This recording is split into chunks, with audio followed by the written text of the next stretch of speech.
para walang makapasok na mga kapatid. Naintindihan ko siya, pero away ito ba? Away. Isa lang yung request ko talaga na gusto ko dadalhin dito. Good morning, Philippines! Every time you talk and I put you on a speaker, it's kind of... Hello? Han? Oh. So I put a lot of honey. Okay then. You have to keep taking meds because the sickness right now, something like... I think I'm going to put you to the charger. I'll get different phone because it's telling me it's low bat. I need more honey. Okay. It's not, it's just like water to me. It tastes like water? It tastes like nothing. It's like no honey, no sweet, nothing. Well, did you stir it? I did. Well, let's put more honey in it.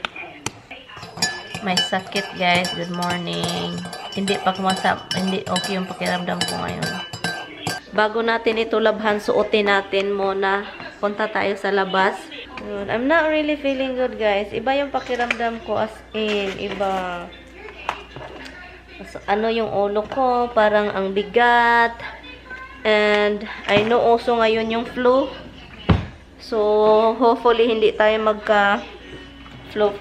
And I need to take a shower para kung sa ano pa, mahuwas-huwasan para mawala yung ano ko, parang hindi ko magets yung ano. Sabi pa, I think it's 50 something, 60 degrees sa labas. So, sobrang ganda. Parang spring yung weather ngayon. Parang spring. Parang pa summer na. Maganda siya. Pero bukas is sobrang ulan. Pagkatapos sa ulan, ginaw na naman. So, yun. So, tanggalin natin yung mga ano sa labas. I'm rich.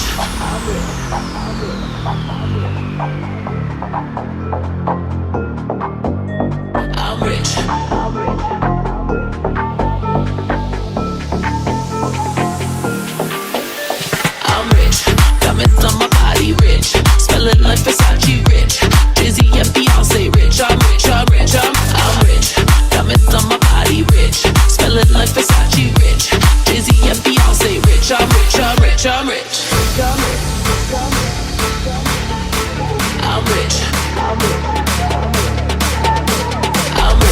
Diamonds on my body rich. Smelling like Versace rich. Dizzy and Beyonce rich. I'm rich. Hello. Ang dilim. Ilagay ko lang to sa ano, guys. Sa basement. Mamaya. Ang dilim ng bahay.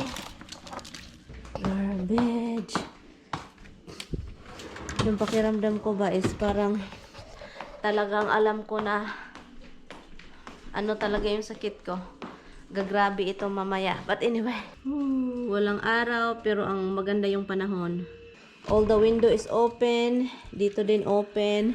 Inopen ko din sa taas kasi nanonood lang.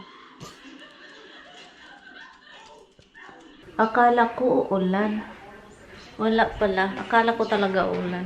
Iba yung pakiramdam ko, guys. Mainit yung ano ko, oh. Ay. So, ngayon, kasi yung asawa ko, sabi pa niya, kailangan ko daw makinig. So, makinig tayo. Sabi pa niya, nag-tea ako this morning.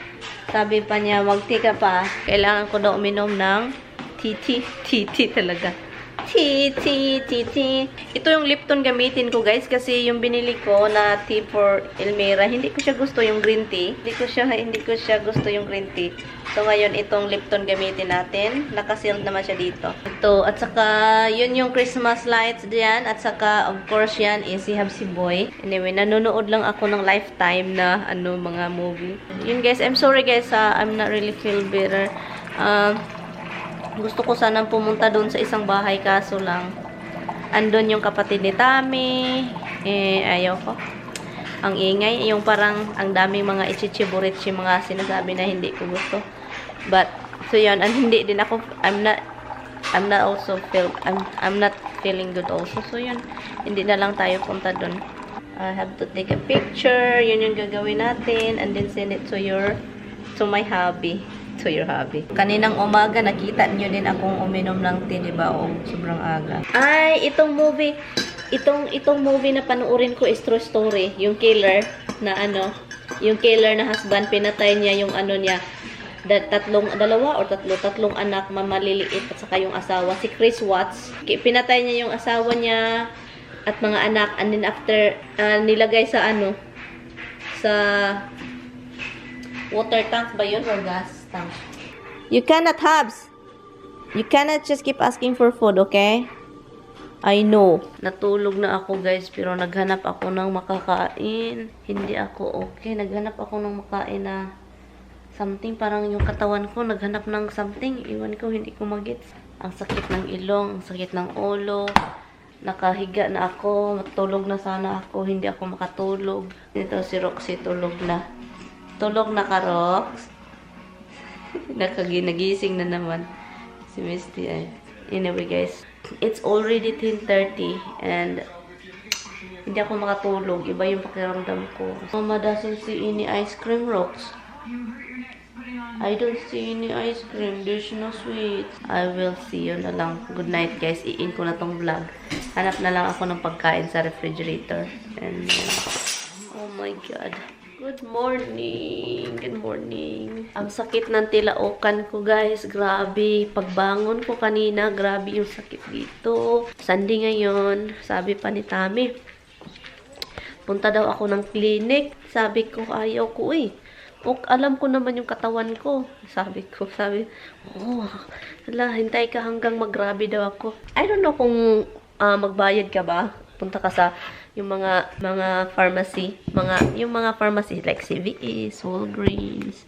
May mga mini clinic man sila. I don't know kung magbayad ka ba, pero ayaw ko, guys.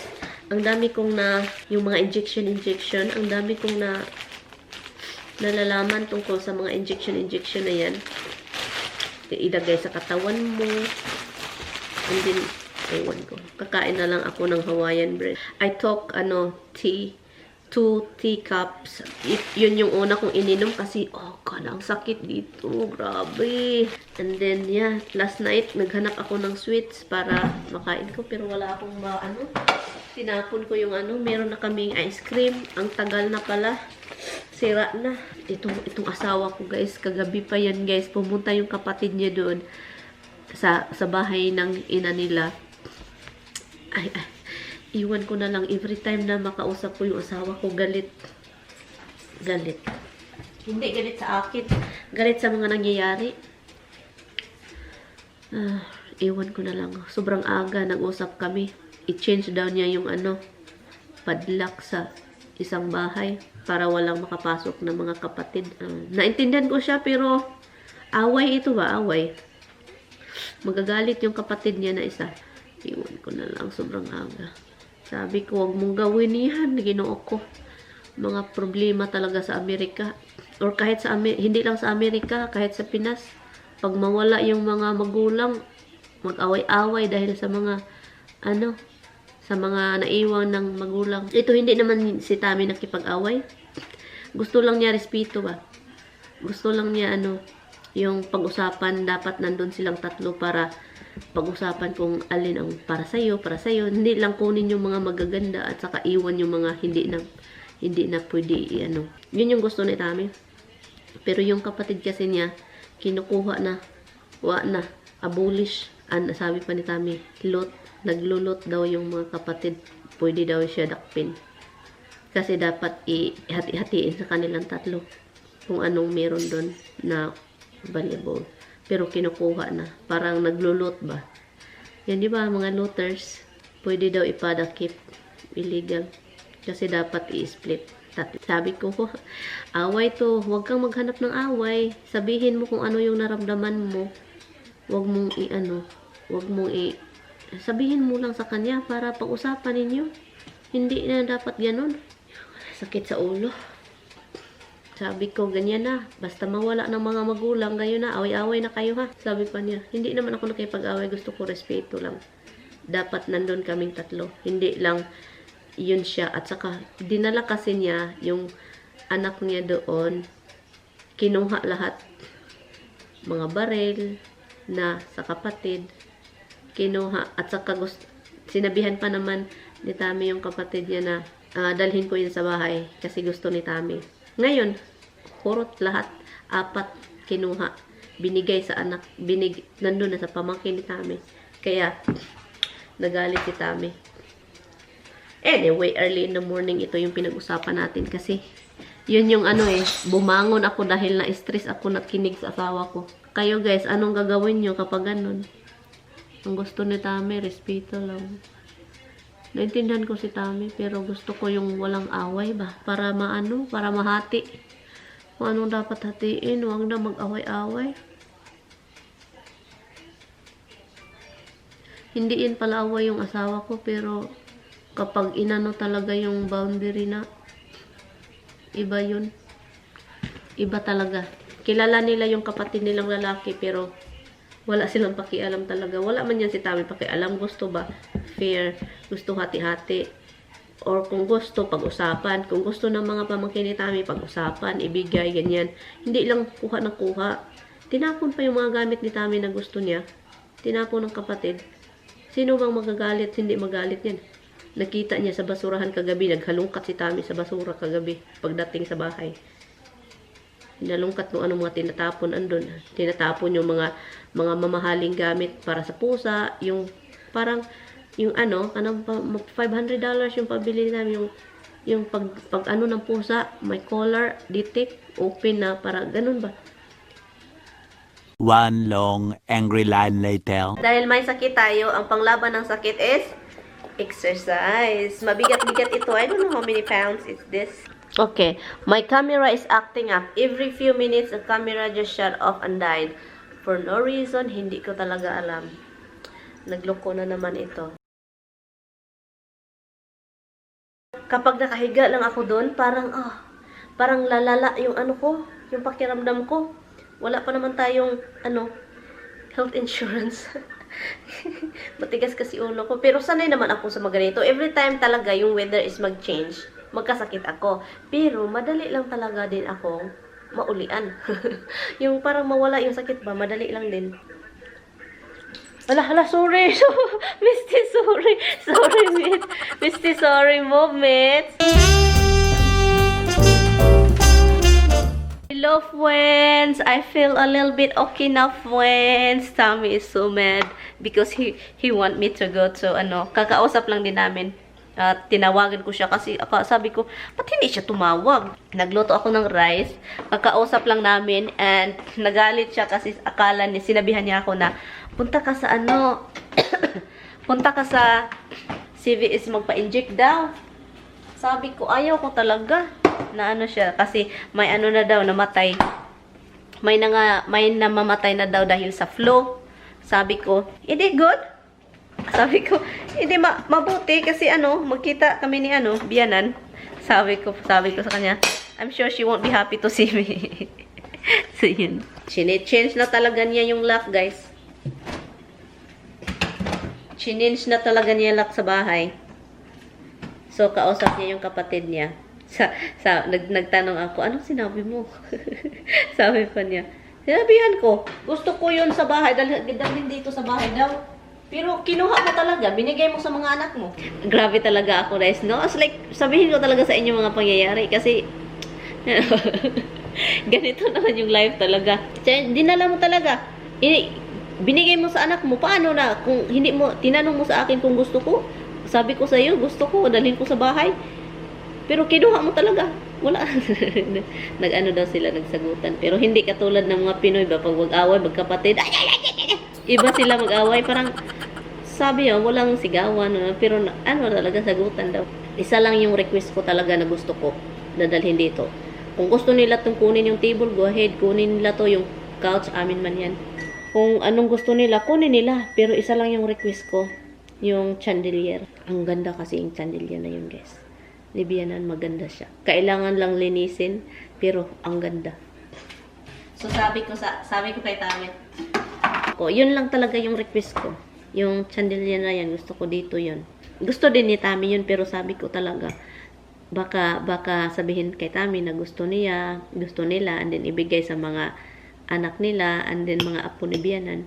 O, may karapatan naman talaga sila, pero si Tami din mas may makarapatan. Kasi anak siya, kaysa mga apo.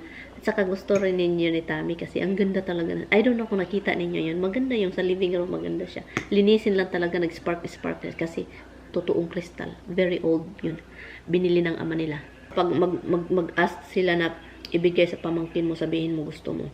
Yun yung talagang gusto ko, guys. Yung from Bianan, kung meron na akong gustong anuhin, yun chandelier. Gusto din yun ni Tami, so which is good. Sabi ko, dalhin mo na yan. Sabi pa ni Tami, huwag ka nang mag-alala kasi change na yung lock. Hi! Kumusta? Kumusta mong tanan diha? Mayor mo? Ha? Anyway, kailan pa kaya ito kukunin ni Lloydie? Ang tagal. Yung ba, magkakain tayo, guys. So, maghintay tayo kay Tami. Si Tami, andito bukas. And, I will see you tomorrow. Thank you guys so much for watching. Bye, friends! See you tomorrow, mga friends!